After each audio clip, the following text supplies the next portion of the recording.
Toyota Avanza. Masalah dia terpecah naik. Ni kereta ni breakdown, overheat, hose belakang ni pecah.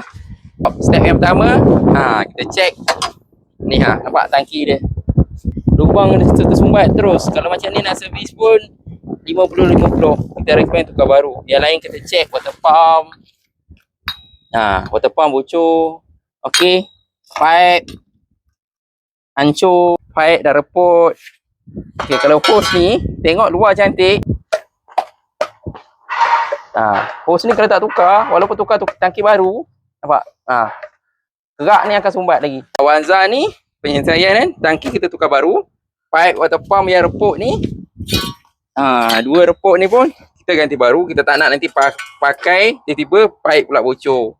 Boleh pakai yang macam ni, boleh pakai lembut lagi cantik, kita pakai balik lah. Okay, ni kita nanti dah siap, kita masuk coolant 100% Pramac Petronas. Walau automotif, jaga kereta, jaga keselamatan.